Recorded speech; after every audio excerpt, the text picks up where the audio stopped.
Presidente Lula, eu quero perguntar a você sobre uma coisa chamada a economia gig, ou economia Uber. Você, como líder histórico dos sindicatos e amigo do sindicalismo, deve saber que um grande problema nos Estados Unidos e também no Brasil é que essas companhias do Vale do Silicone, eles criam modelos empresariais para conseguir dizer que o motorista de Uber não é um funcionário de verdade, um freelance. Eles não são realmente empregados da companhia, é uma plataforma, não é uma corporação com trabalhadores comuns. E os trabalhadores ficam isolados, por exemplo, no Uber, cada um fica no seu próprio carro, eles não confraternizam, não têm oportunidade de organizar, e os companhias ficam baixando o salário deles. E pode conseguir perder dinheiro por muito tempo por causa dos investidores, e eles ficam redesenhando o mercado do trabalho para eliminar sindicatos. Como um grande líder dos sindicatos, qual é a estratégia que os sindicatos podem fazer para combater essa economia de gig em Brasil, nos Estados Unidos e internacionalmente?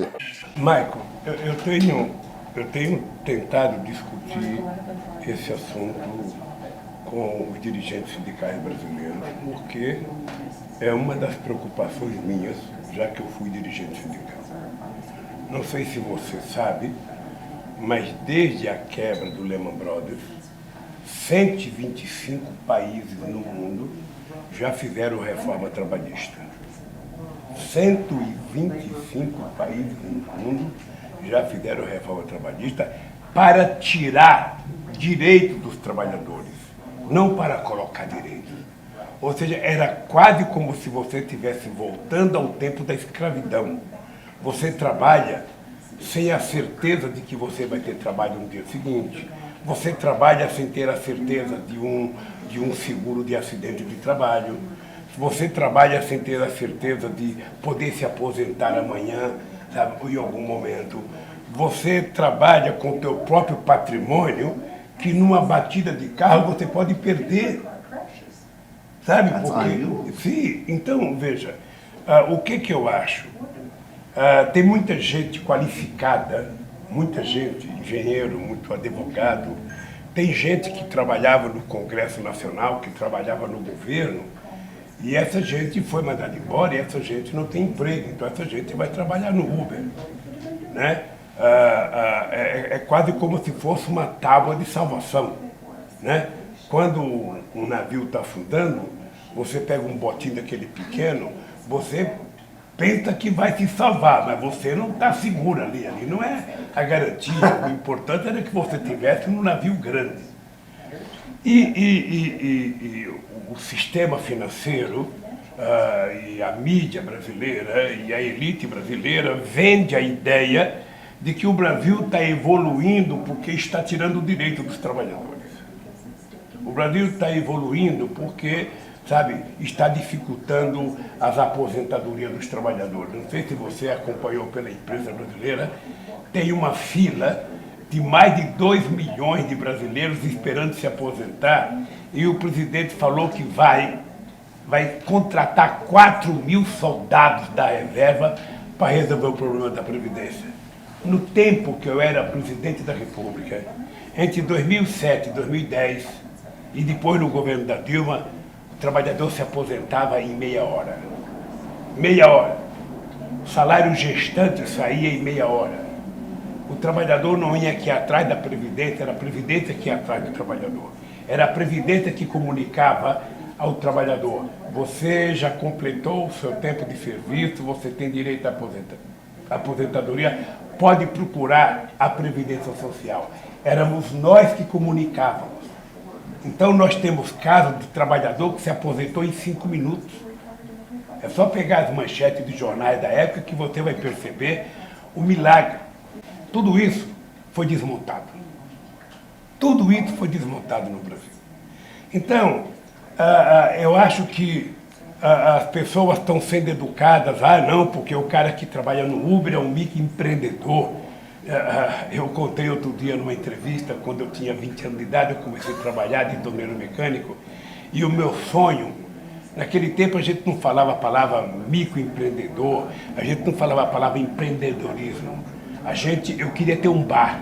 Eu achava que era a coisa melhor do mundo, era não ter patrão, não ter chefe e ter um bar. Eu era meu próprio chefe. Ou ter um táxi. Agora não, agora é empreendedorismo. Então o cidadão vai trabalhar no Uber, ele não tem segurança nenhuma, ele não tem previdência social, ele não tem certeza do quanto vai ganhar no mês. Eu conheço pessoas que, ao não conseguir pagar a prestação do carro, ele vendeu o carro dele e alugou um carro. Ele paga R$ 1.600 de aluguel e ele tira no máximo R$ 1.600 por mês. É assim que ele está vivendo.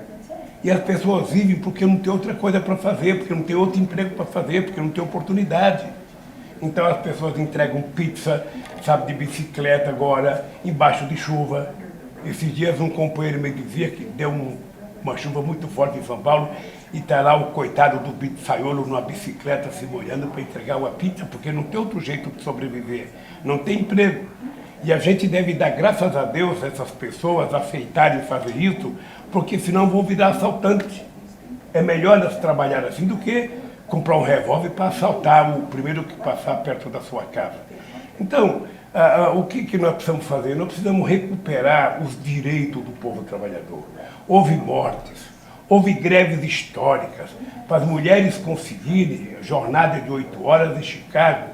Houve mortes nos Estados Unidos, houve morte no Brasil, houve na Suécia, houve morte de trabalhadores para conseguir jornada de 48 horas, para conseguir previdência social. Tudo isso está sendo jogado fora em benefício, sabe, dos empregadores. Os empregadores que agora, na sua grande maioria, são representantes do sistema financeiro. É a financiarização da economia. Você não sabe mais quem é o dono da indústria, agora é tudo corporação, é tudo um conjunto de fundos, e as pessoas ganham especulando, ganham sem produzir, ganham vendendo papéis, e o mundo está assim.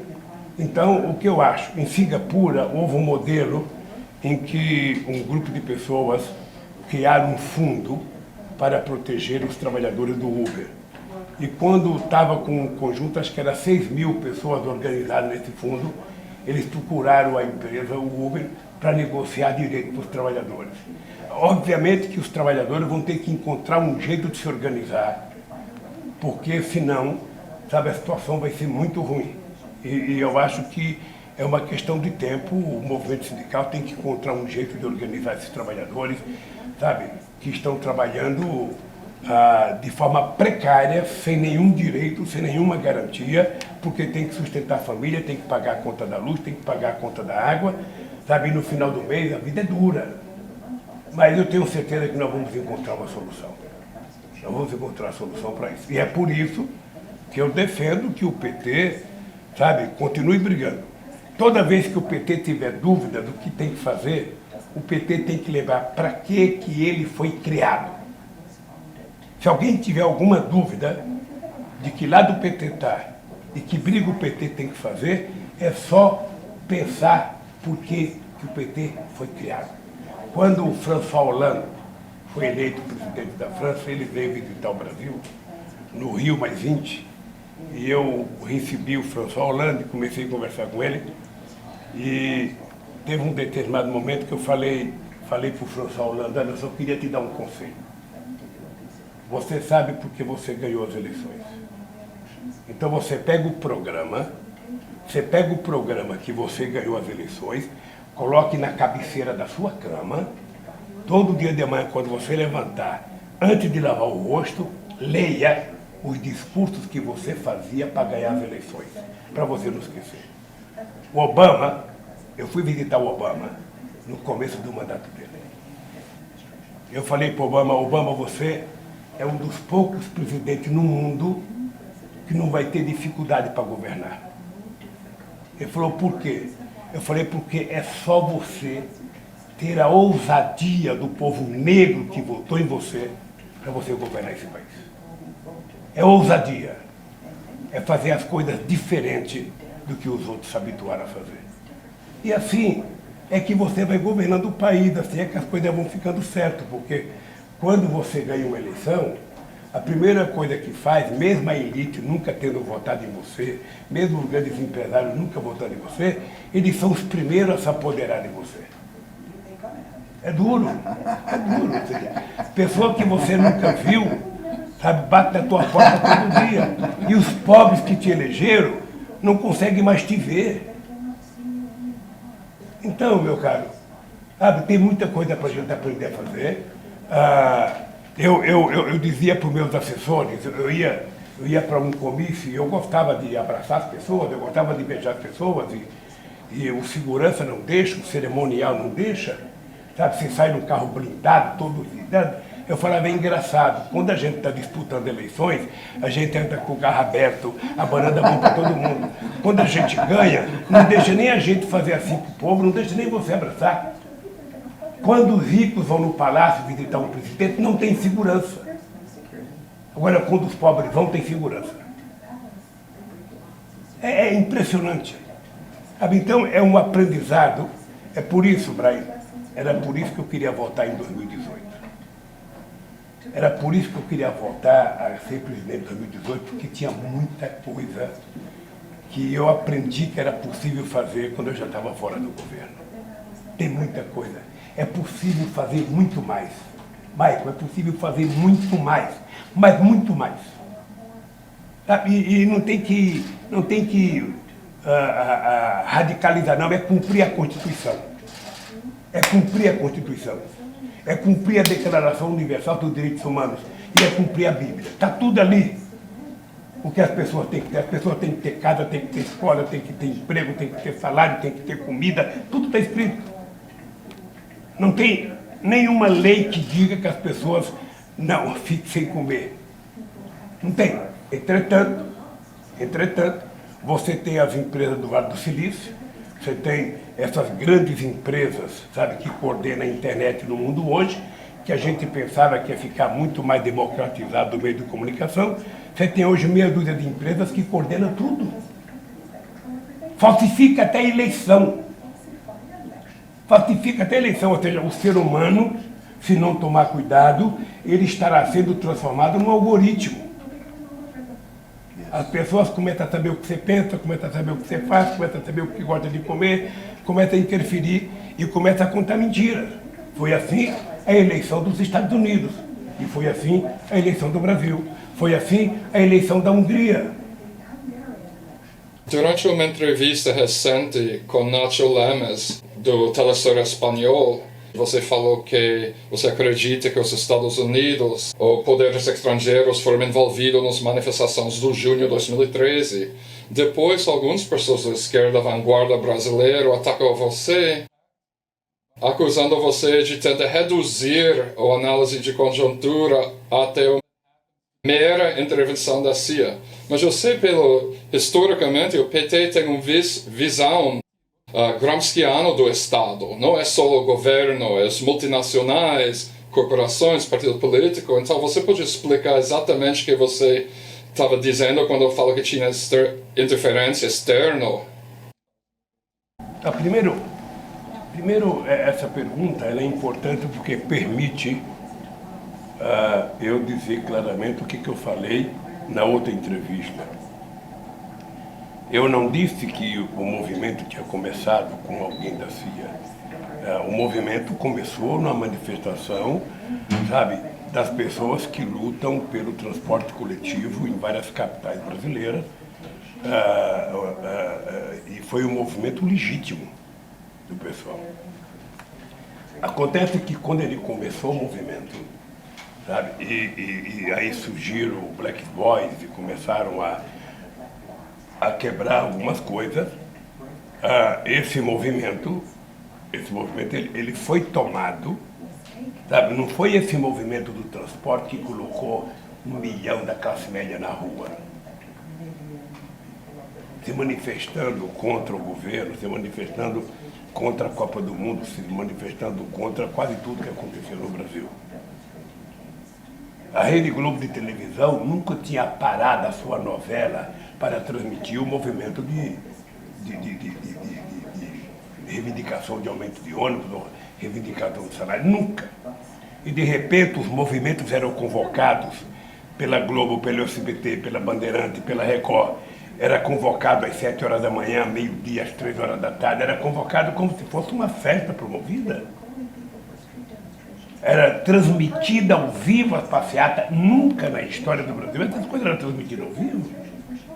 Então, se é verdade que começou um movimento aqui em São Paulo, na luta pela redução da jornada, da redução do preço da passagem, que era 20 centavos, essa luta ela foi tomada de assalto por outros interesses. E aí, veja, hoje eu tenho mais clareza, e acho que a gente não vai saber tão cedo o que estava por detrás daquilo, mas eu lembro da Primavera Árabe, eu lembro da derrubada do Mubarak. O Mubarak precisava cair mesmo, sabe? Ele era um ditador, já estava lá há quantos anos. Mas aí o povo elegeu o Morsi. Depois de quanto tempo derrubaram o Morsi? E quem que está lá agora? Se era verdade que o povo estava lutando por democracia, por que o povo está lá agora com 3 generais comandando o Egito? E não tem mais manifestação, e não tem mais passeata. Na Turquia, a mesma coisa. O Erdogan ligou aqui para o Brasil dizendo para nós que, olha, isso aqui não é um movimento atrás de uma praça, não. Isso aqui é um movimento para derrubar o governo. Vocês tomem cuidado aí no Brasil. Então, veja, eu tenho razões de sobra para suspeitar do que aconteceu aqui no Brasil. Eu tenho, veja, primeiro porque nenhum sindicato de trabalhadores estava fazendo manifestação, sabe, contra o governo.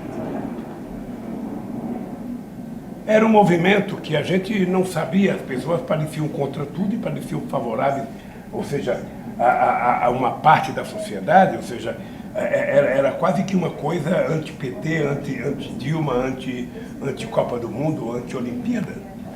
Então, eu escrevi um artigo para o New York Times, sabe, em que eu dizia no artigo, o povo que tinha aprendido a comer contra filé estava querendo comer filé. Era assim que eu pensava. Mas hoje eu acho que foi muito mais do que isso. Não era uma visão eminentemente economicista. Aquilo aconteceu numa visão política. Então eu tenho muita desconfiança. Acho que o que aconteceu aqui, o que aconteceu agora no Equador, o que aconteceu na Argentina, o que aconteceu na Bolívia. Qual era a lógica, sabe, de fazerem o que fizeram comigo, sabe, nesse processo da Lava Jato? Qualquer um advogado que tiver acesso a um processo sabe a mentira que está sendo contada. Sabe a canalice que foi feita comigo.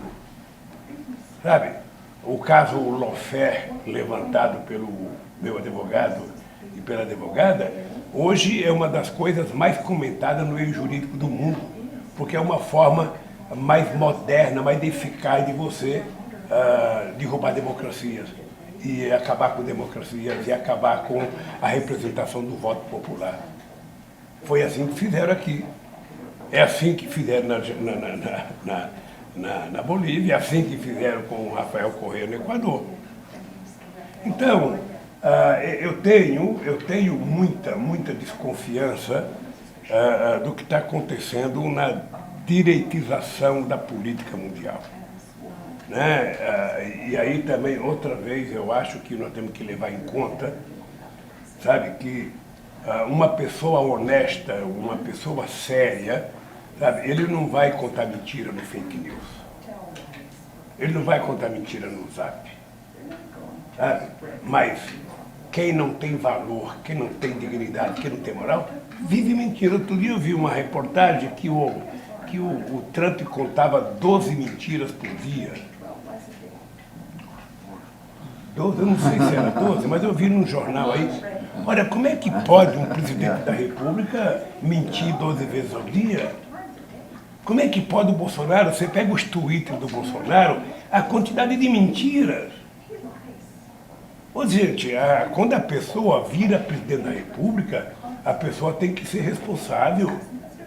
Não é um cargo pequeno, é um cargo muito grande. E as pessoas têm que, sabe, lembrar da respeitabilidade que o povo tem que ter na instituição. Então eu tenho uma preocupação profunda, eu tenho uma preocupação com determinado tipo de movimento que aconteceu na Itália, que aconteceu em outros países, ou seja, a democracia precisa ser fortalecida. Os partidos políticos precisam existir. Quem acha que terá saída fácil para a humanidade fora da política, o que vem depois da política sempre será pior. Sempre será pior. Por isso é que eu defendo a política, por isso é que eu defendo os partidos políticos. Se o político não presta, troque ele, mude ele, substitua ele. Mas o que você não pode é achar que tem um salvador da pátria, sabe? No meio empresarial que vai salvar. Somente a democracia, Brian, somente a democracia e o exercício da democracia na sua plenitude é que vai resolver o problema dos conflitos no mundo inteiro, é que vai resolver os problemas dos conflitos nos Estados Unidos, no Brasil, é que vai evitar que haja guerra. Você acha que tem sentido o Trump mandar matar o general iraniano no Iraque? Qual é a lógica? O mundo está precisando de paz. O mundo está precisando de esperança. O mundo está precisando, sabe, das pessoas acordarem todo dia e achar que o dia vai ser bom. Quem é que ganha com uma guerra contra o Irã agora? Quem é que ganhou na guerra contra o Iraque?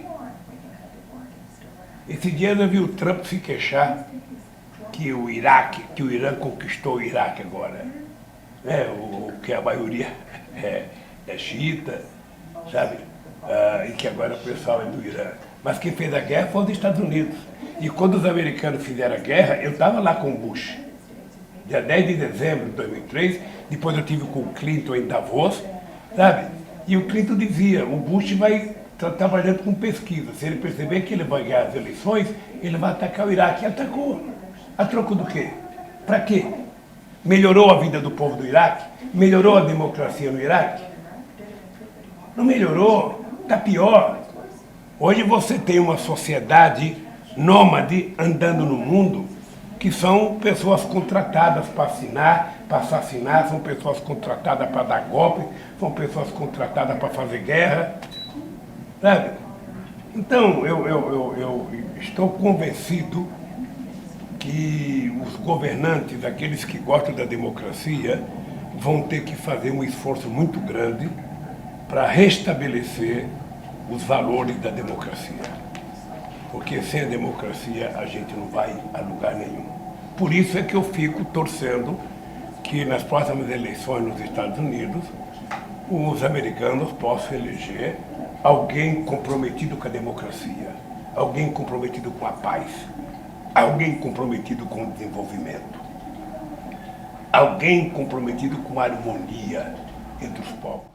Meu país, o Reino Unido, normalmente considerado um fantoche dos Estados Unidos, porém ele tem seu próprio político externo para a América Latina que fica mais duro durante os últimos 10 anos de liderança conservador. Quais foram suas experiências com os governos de Tony Blair e Gordon Brown do Reino Unido? E o que você acha das relações de Inglaterra e Brasil agora?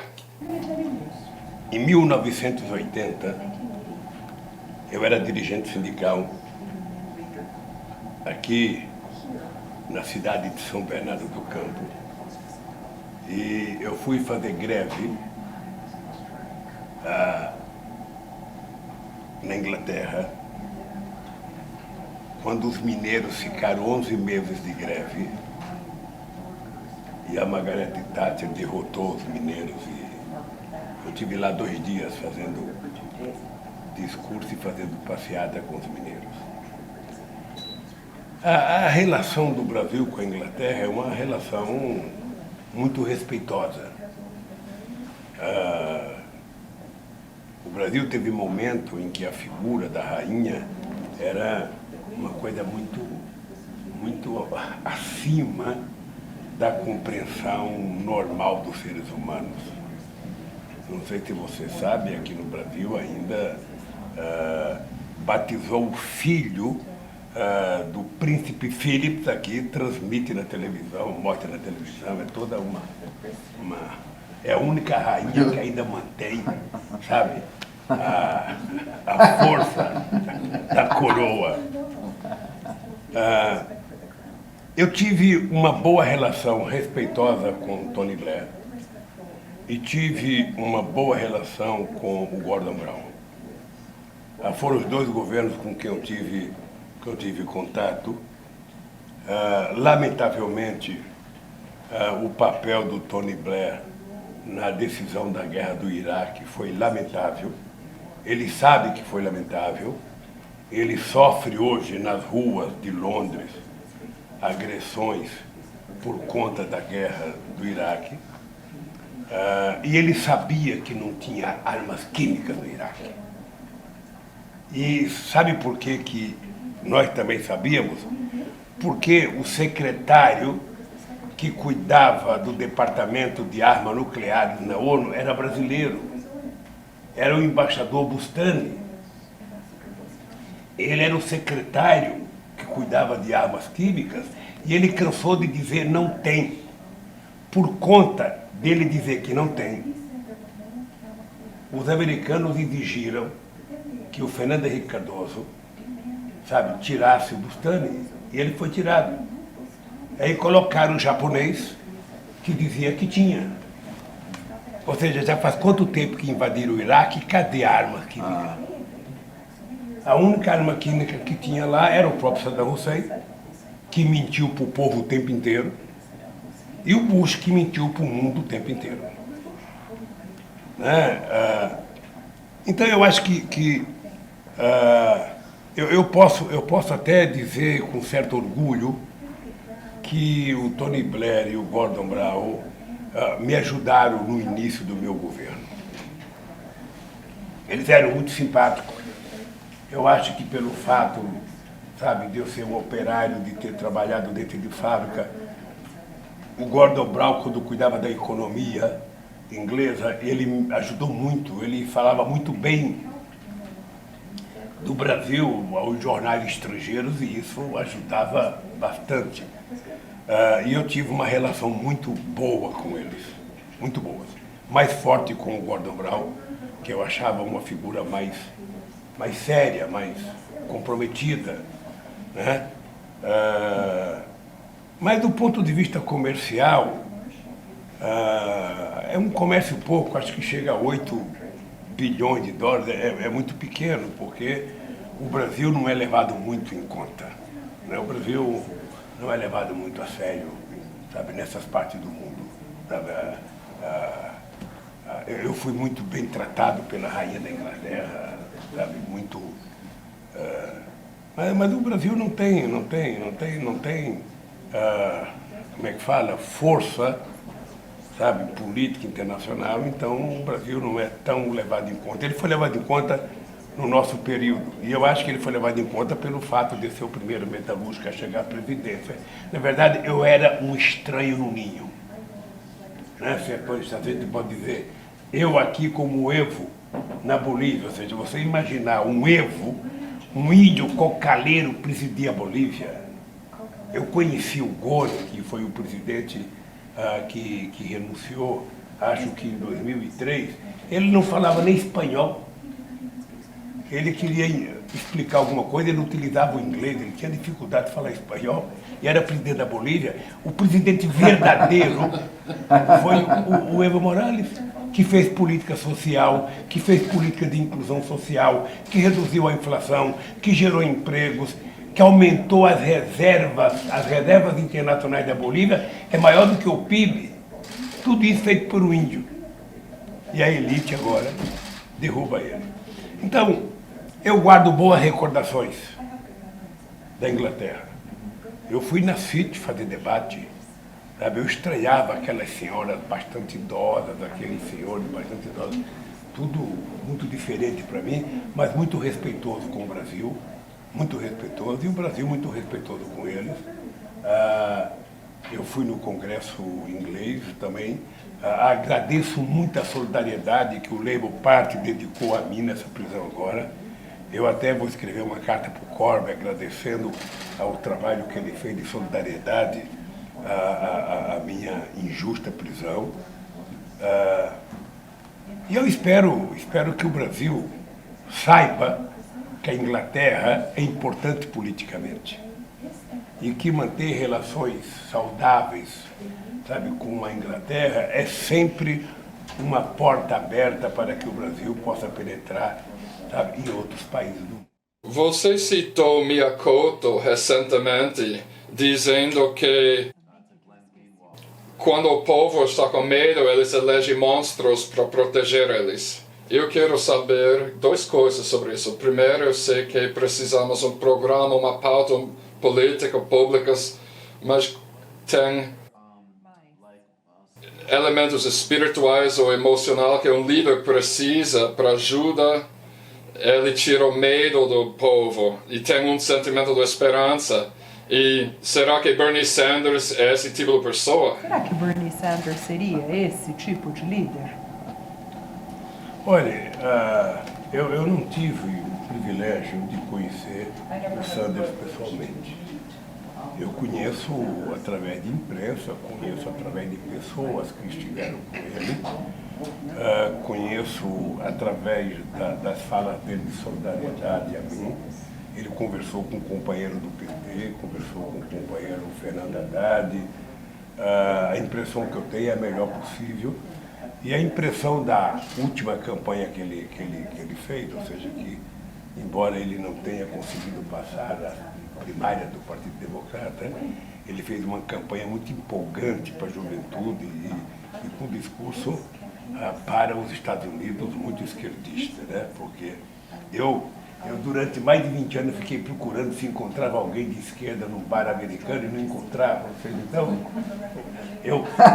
quando surge um cara como o Sanders, é uma novidade extraordinária, é uma esperança saber que você tem dentro do Senado alguém, sabe, com uma certa idade, acho que da minha idade já, com pensamento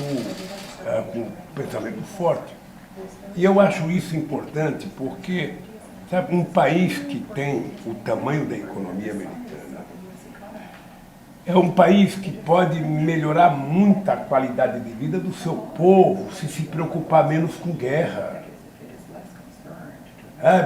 Se preocupar menos em gastar dinheiro com as Forças Armadas e gastar dinheiro com espionagem e guarda-redes. Poderia utilizar um pouco desse dinheiro para melhorar a vida do povo pobre dos Estados Unidos, que também mora mal, que também tem problema de saúde. Sabe, eu sonho, sabe, se o Sanders ganhasse as eleições, a gente poderia sonhar, mesmo sabendo que um presidente americano terá por detrás dele, sabe, toda uma máquina armamentista poderosa que, sabe, às vezes dificulta a ação democrática do presidente. Eu acho que governar um país, você só governa corretamente se você tiver definido na tua cabeça para que você quer ser governo, para quem que você quer governar e qual é o teu lado. Na nossa passagem pelo planeta Terra, a gente tem lado. A verdade é que o rico não precisa do Estado, mas ele se apodera do Estado. Muitas vezes ele faz o papel do próprio Estado. Então, um governante, eu sempre dizia que um governante, para aprender a governar, ele tem que olhar como é que uma mãe faz para cuidar dos seus filhos. Uma mãe, se ela tiver 10 filhos, ela vai gostar de todos em igualdade de condições. Mas se tiver um debilitado, mais fraco, é para aquele que ela vai dar o segundo bife. É para aquele que ela vai dar a segunda mamadeira. É para aquele que ela vai pegar no colo para fazer ele dormir. Não é para os que estão bem. O papel do Estado é esse, é governar para quem precisa do Estado. Quem é que precisa do Estado? É o povo trabalhador, é o povo pobre. E aqueles que sequer têm trabalho. Então, eu sou um homem que fico muito triste porque eu tinha muito orgulho de saber que a nossa política de inclusão social tinha conseguido acabar com o mapa da fome nesse país. Sabe, eu tenho muito orgulho de que a ONU reconheceu que o Brasil tinha saído do mapa da fome. E hoje, o que está acontecendo? O Brasil voltou para o mapa da fome. Aquela cidade, aquele lugar em Pernambuco, o Braille conhece, Brasília Teimosa, que nós acabamos com as palafitas, e nós colocamos uma rua bonita, a praia ficou bonita, voltou a ter palafita outra vez. Ou seja, a quantidade de pessoas que dormem na rua desse país, eu não via mais criança pedindo esmola no Brasil. Eu não conseguia ver criança pedindo esmola. Agora as crianças voltaram a pedir esmola, as crianças estão embaixo das pontes.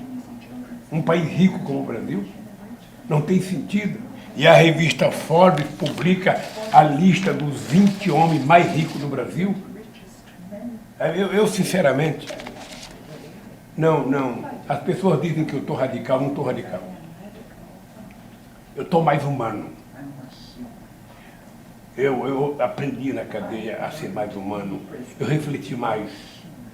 Eu medi, sabe, meus 70 anos de vida para poder saber que eu preciso lutar mais, eu preciso brigar mais. Sabe, eu preciso... Você não pode aceitar a ideia que a elite brasileira não aceita o crescimento econômico do mais pobre. Não aceita que o pobre tenha direito à saúde, à educação, à água, à escola. Tudo aquilo que é elementar. Eles não aceitam que o pobre tenha. Então, eu não estou mais radical, Brian. Eu estou com muito mais consciência política. E por isso que eu quero brigar muito mais. Ah, mas o Lula vai voltar, o Lula saiu da cadeia nervoso, o Lula saiu da cadeia, ele quer polarizar. Eu quero polarizar mesmo. Eu quero fazer um debate ideológico mais a fundo. Sabe? Eu quero que as pessoas saibam que não existe nenhum, sabe, ensinamento que a pessoa tem que ficar 3 dias sem comer. Não existe nenhum ensinamento que a pessoa possa levantar de manhã e não ter um copo de leite e um pão para dar para o seu filho, num país rico como esse. Então é por isso que eu pareço que estou mais nervoso, pareço que estou radical, mas não estou. Eu sou um homem que eu gosto de conversar, gosto de negociar, aprendi a fazer política negociando, mas eu não quero ser mais enganado. E quero fazer com que o povo brasileiro levante a cabeça. Levante a cabeça. Sabe, o cara que está trabalhando no Uber, sabe, ele tem que saber que ele merece uma coisa melhor do que o Uber. O cara que está entregando pizza de bicicleta, ele tem que saber que ele merece uma coisa melhor.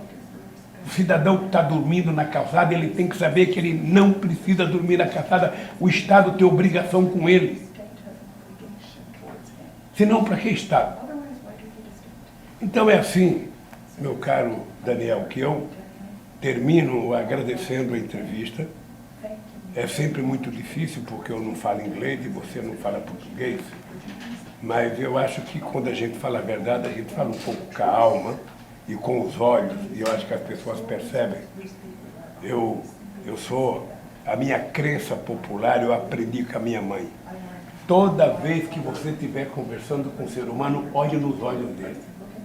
Porque a verdade não é dita pela boca, a verdade é dita pelos olhos.